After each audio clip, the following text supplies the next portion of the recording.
A common mistake a lot of freelancers make at the beginning is to charge too little. I hear this all the time, myself included. We do all of this work that takes a week, 2 weeks, and we ask the client for $1,000, $2,000, and we were so proud of it. But then when you look at the work, it was actually taking so much more time.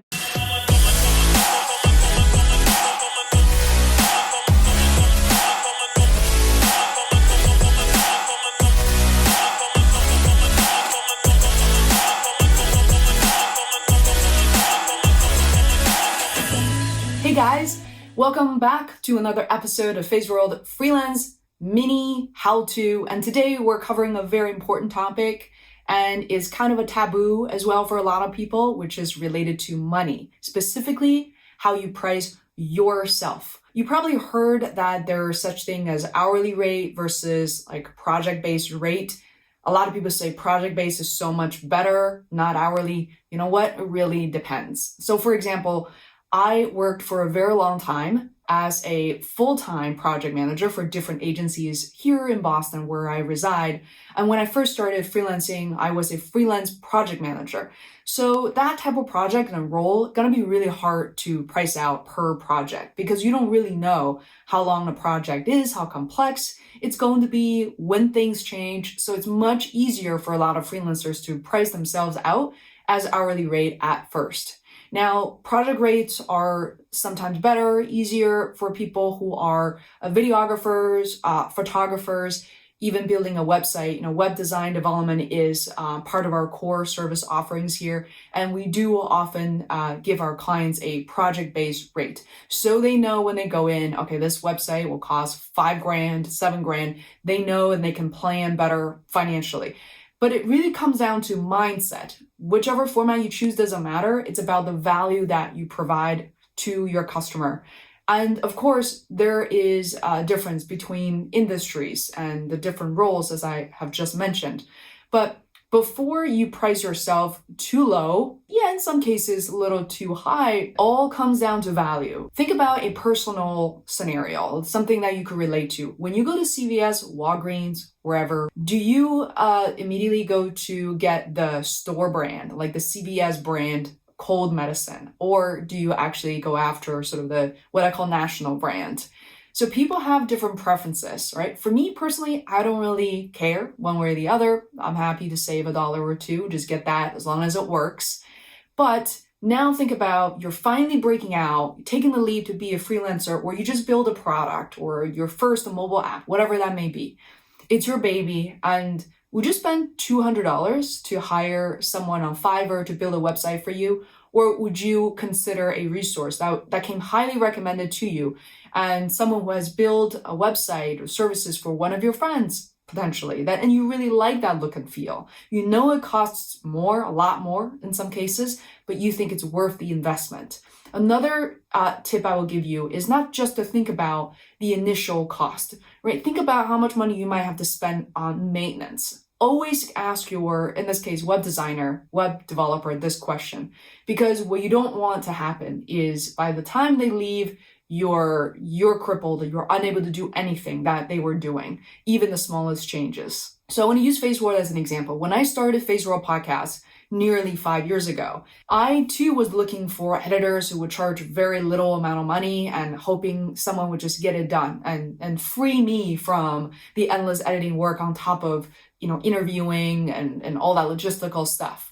But very quickly I realized that by the time I found someone I absolutely love working with, that person is worth whatever he or she makes it to be. We'll have these conversations, we'll talk about what the delivers are going to be, and it saves me so much headache. So I'm willing to, work with the person and give him the fee that he's happy with and make sure that he's engaged in this project for the long run and not just something that I don't want to work on myself or don't give him a very clear expectations for. So for me, it's relationship building. It costs more. And for me, that's completely worth it.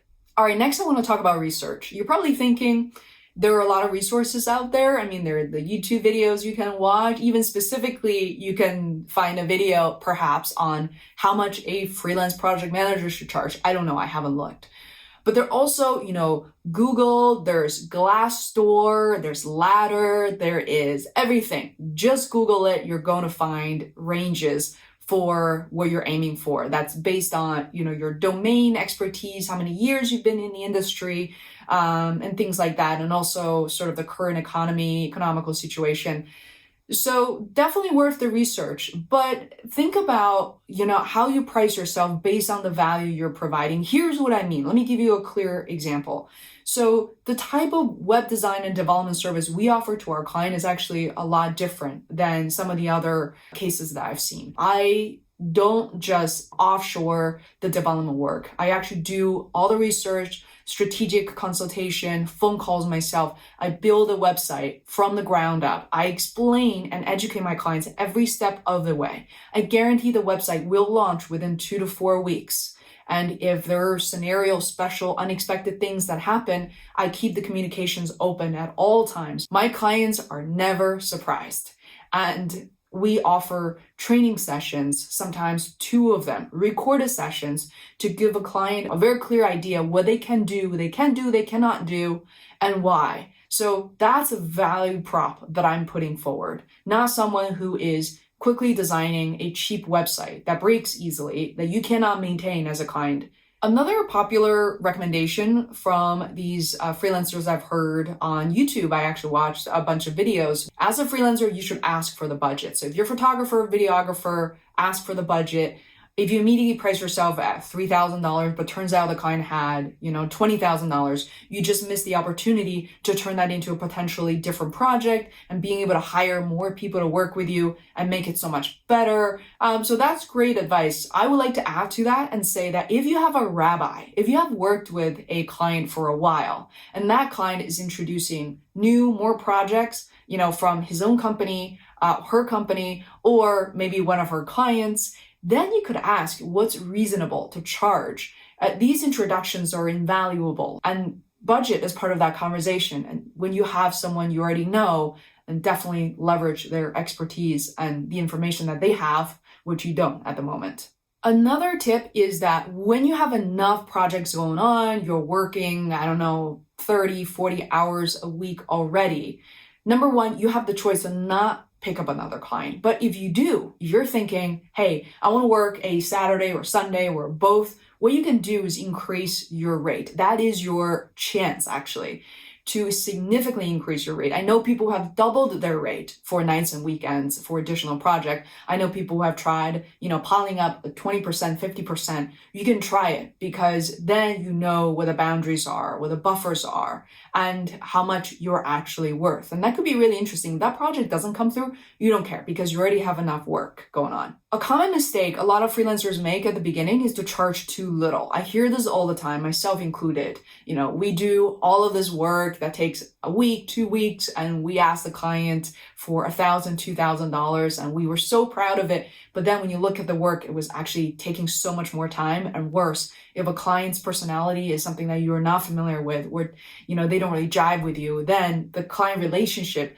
itself, the client management time is going to take up even more than just the project time alone. Definitely learn from your lessons. There's kind of no other way to really do it. You're going to make mistakes, and your own mistakes will inform your growth so much more than just a random person on YouTube.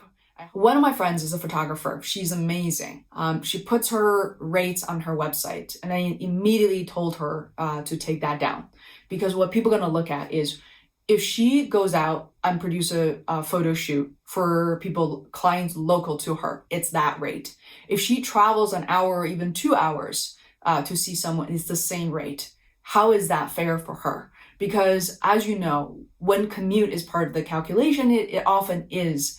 For a lot of these creative entrepreneurs, you have to plan out so much more time in advance for things that might just go out of whack. So how can you increase your rate over time? I know that a lot of you guys are probably not photographers, videographers, or project-based. If you have an hourly rate, sometimes it can be a little awkward to increase that, right? If you started off as $100 and you work for the same clients oftentimes for years, I know I did, when do you speak up and say, you want more money per hour? So wait until you actually build the relationship with a client. You don't want to do that immediately or after the first project.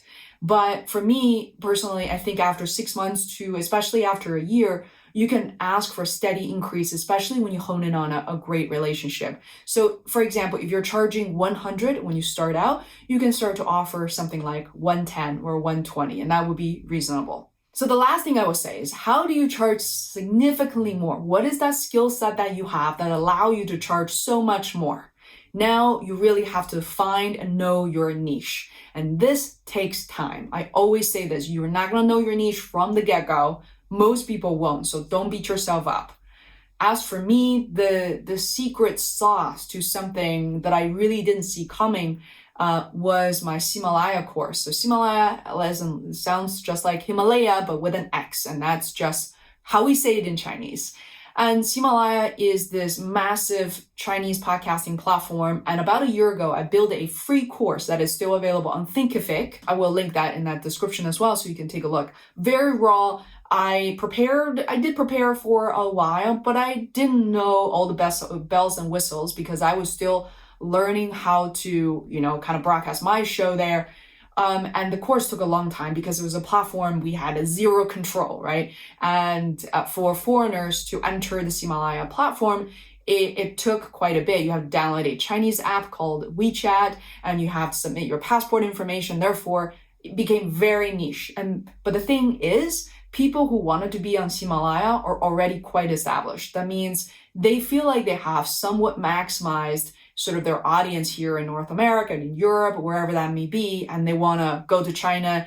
They know it gonna take them time and effort, and some of them are very targeted because some of them are maybe teaching English to the Chinese audience and they offer translation services. We've seen those as well, and they are willing to pay for my consulting service. Why? Because I'm one of a very few people who do this and offer to consult on this very topic. I did not expect any of this to happen, to be honest, and it really surprised me and made me realize that, what Pat Flynn said was right. So the riches are in the niches. I hope you find this helpful, and please consider subscribing to our channel. If you haven't done it already, hit the notification button so you are notified when new content is released. I always welcome your feedback, thumbs up or down on this video. Leave me a comment. Thank you so much, and I'll see you in the next video.